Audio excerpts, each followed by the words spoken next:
Oleba kako Sparks 256 mujebale koje mtusake ngalo mwebale kubanga mutu viewinga abatwagala banange tubagala nyonyo. We love you too bagamba.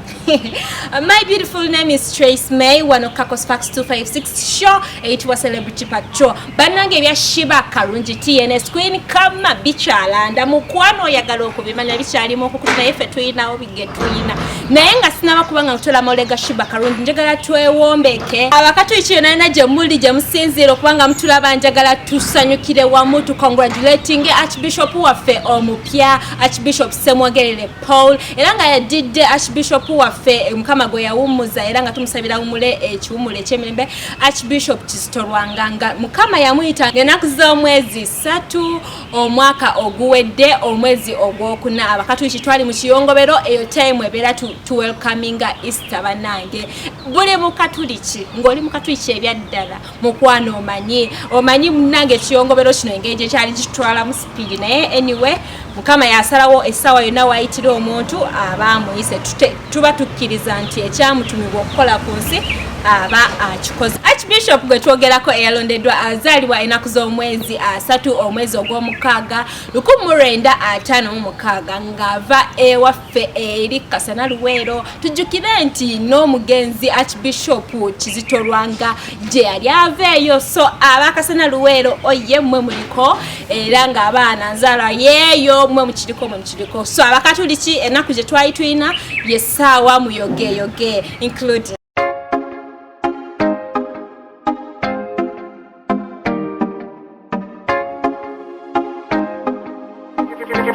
beats on the track.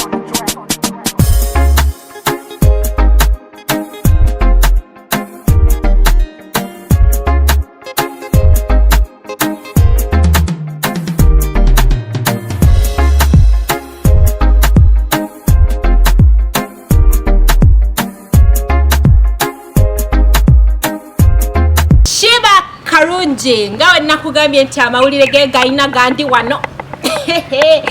bikyali muku watabinaba clarifyingibwa Sheebah gwe twogerako wa TNS era nga abadde manager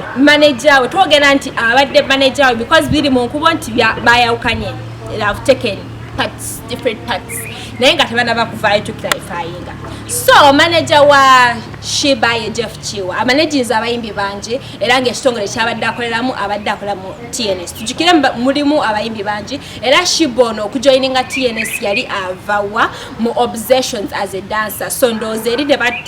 recognizinga bulungi nnyo nti yayimba n'okuyimba so n'avayo na jeno ne batandika mu managinga wali abayimbi banji wa Sheebah yasookayo ayimbi muno mwalimu Bakali eyayimba 18 and over ne mberamu Kabako AK47 ndoza ne Topic Cassette era nga enyimba zaabwe abamuzimanyi bigoli 18 and over so naye nga kigambibwa mu nkubo babeera basinga kufa ku Sheebah era kyovulaba ali on top of the artist abali mu TNS so ne kigambibwa mbu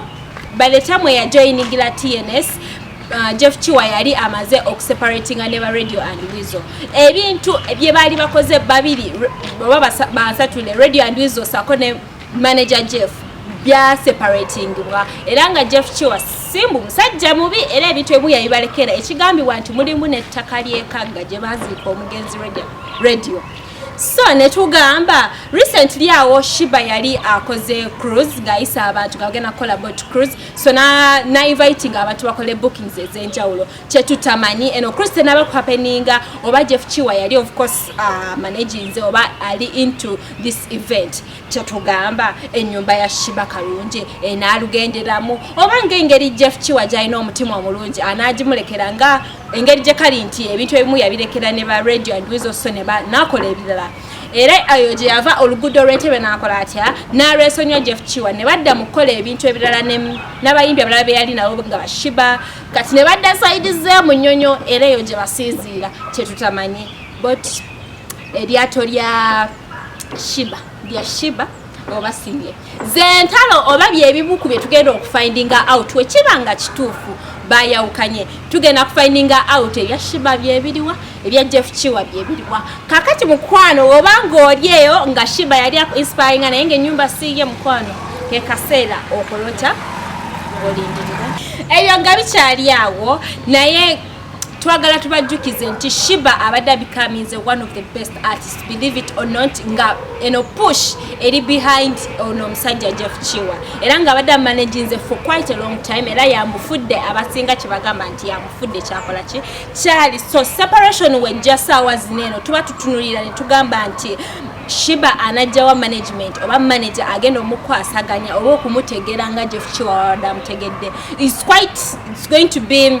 difficult oba kigenda bakizibu nnyo. Ayinza ogezaako okutryinga okwemanaginga as Sheebah, but we all know it nobeera ne sente, but there is some push eyetaagisa ey'amaanyi gye tusuubira nti Kiwa abadde akoze ki akitegedde. Sheebah abadde afulumya ennyimba era nga latest of her song bagiyita Yolo, naye nga push tubale tugiraba ekyabulamu tukitegeera oba omukulu engeri gye yali yadda mu real estates era nga alaba ndowooza akasente kati engeri music gyabadde nga ali down babawumuza kati akasente kaafuna akasinga kava mu real estates. Kati tetumanyi oba yabadde alaba Sheebah nga alaba tebakyamuwa time as an artist oba ng'oli alaba kati ndowooza it's time alekulire music because emirimu egimu careers ezimu zina limited time oba limited age. So ba Kiwa yatusemu eyo age jagambira okay let me quit music kyenkozeeko ndesa abayimbi banje those who will appreciate bajja appreciating oba kyetulowooza naye tutunulire ku bayimbi ababadde ba separating okuva management ze balimu era nga music career yaabwe badde nga floppinga nga toddamu bawulira nnyo cause this manager akola kikulu nnyo ku artist. So when kugamba ba artist abazenga tukiyite kugwa kale si kyekirungi ekyokukozesa naye babeera bazzeemuko emabega nga tebatambulira ku speed gye badde batambulirako. Mwe muli omuyimbi Irene Ntale nga mulungi mu kuyimba, she has a nice voice naye ate we yava mu management ye gye tumanyi obulungi eya Swangs Avenue nga yena manager we Vinka ebitutereddamu kutambula nga bibiri and yet she's a good artist. So ne wajjawo omuyimbi Ziza Bafana yali ahitize nnyo bulungi ng'ali mu under the management ya manager Roger. Right now I'm managing a Spice Diana yali managing a Ziza Bafana naye ebituteredde tebyaddamu kutambula nga ebyali though Ziza Bafana is trying out now okulaba nti akomawo naye yatukubira embuzi era kati ayina ne collaborations zali okola. He's trying naye this management awe tulabira nti management ya mugaso ever much oyinza okukuba ze hit zo ne wetangira ku manager but they have a big role to you as an artist. Kati Sheebah kyetutunuulira ne tugamba we bibanga bitufu bayawukanye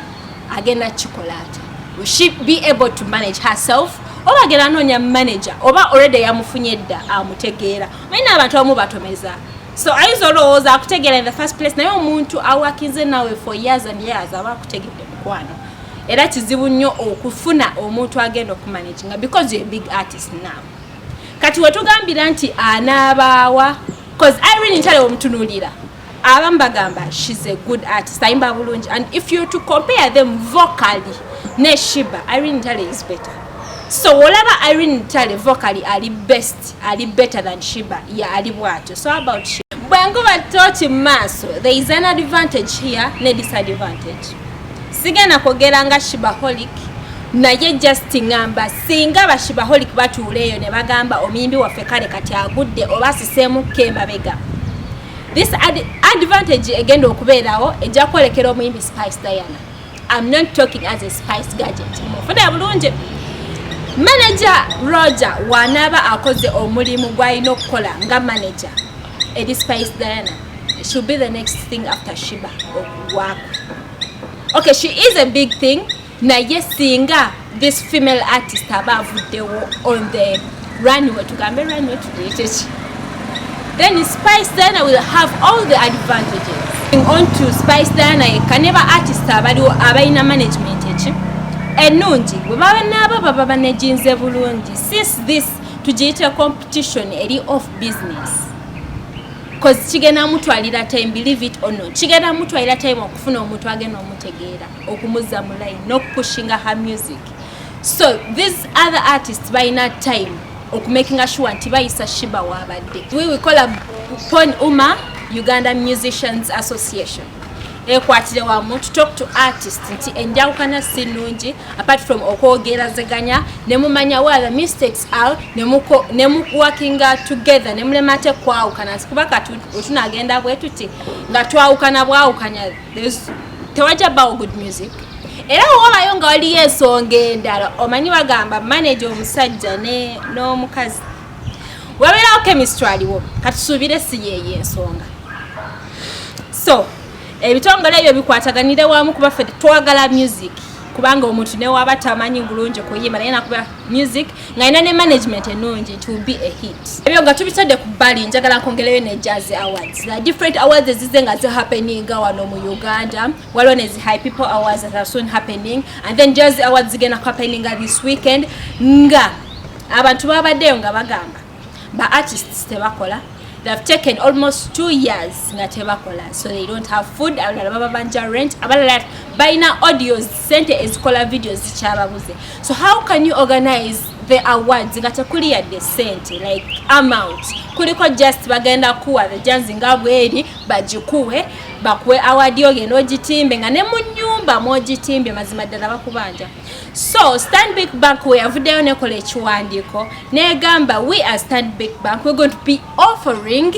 25 million okuba nti buli award at least oba buli category bagisuulirayo ze bazisuuliddeyo era ne ba offering ne bagamba fe we as Stanbic Bank tugenda but to supporting the Jazz Awards in this way ba offering ezo sente era kati bano ba organizers ba Jazz Awards be bamanyi engeri gye bagenda obikwasaganya ekyo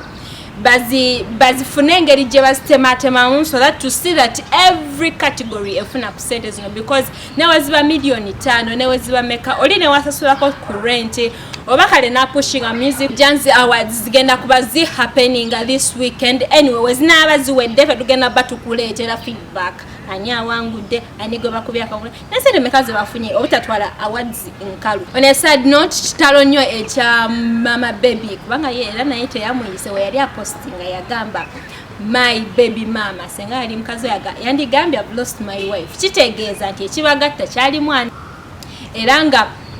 omukyalo ono tubadde tetumumanyi nti oba badetingako oba bali tebadeting baba bali badetingako ne baseparating ne bafuna n'omwana tubadde tetukimanyi tubadde tulaba bulabi mwana ate nga abamu bagamba oba Bruno K oba si wa Bruno K engeri gye kali nti Bruno K bali bamusibako omukozi wa TVM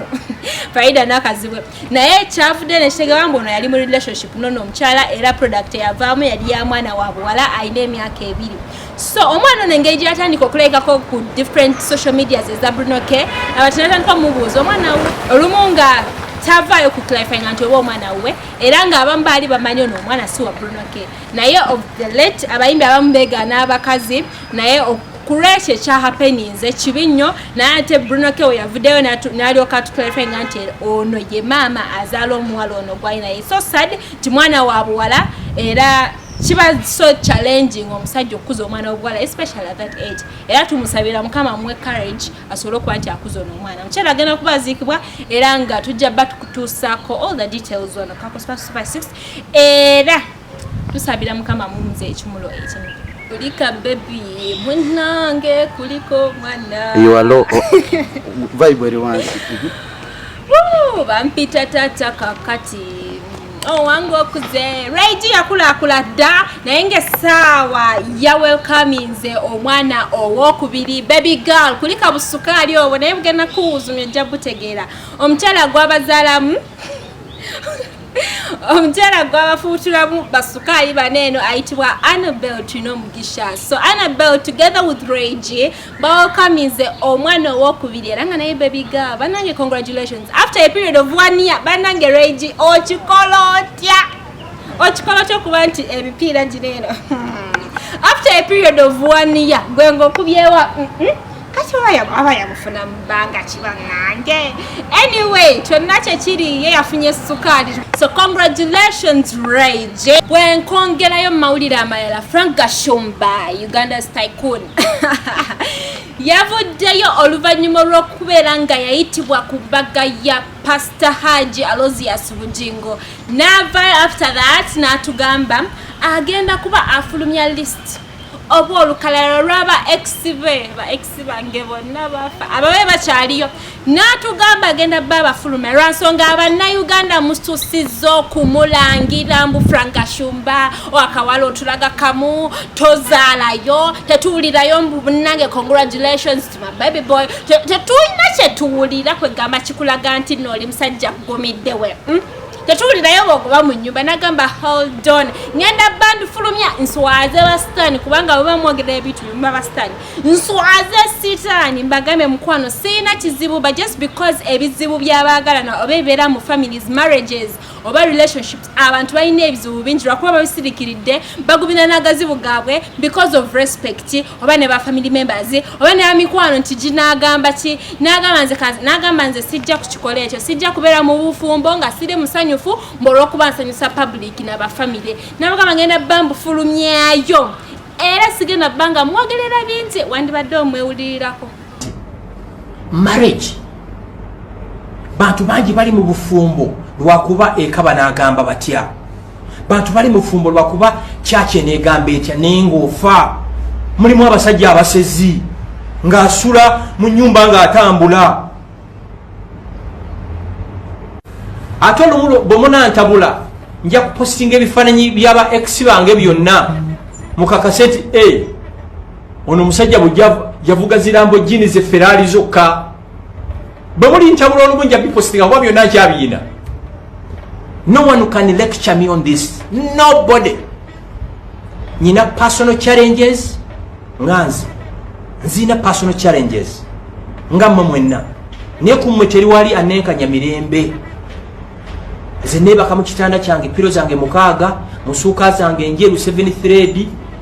ne neebaka njagala mirembe teri kyenkana mirembe ntwala omukisa okwebaza mwenna abali mu relationship nga nnungi nga bawa akwagala nnyo naawe omwagala nnyo era bwe muba mukyayagalana nnyo mbeegayiridde mufukamirenga ku makya mwebaze Katonda n'olw'ensonga eyo sigenda bbanga nsukkawo wadde eno amanya gange nze Trace Mego oba oyagala okundaba nze personally follow me on my social media handles ku Instagram, TikTok, Twitter ne Facebook mubeere bulungi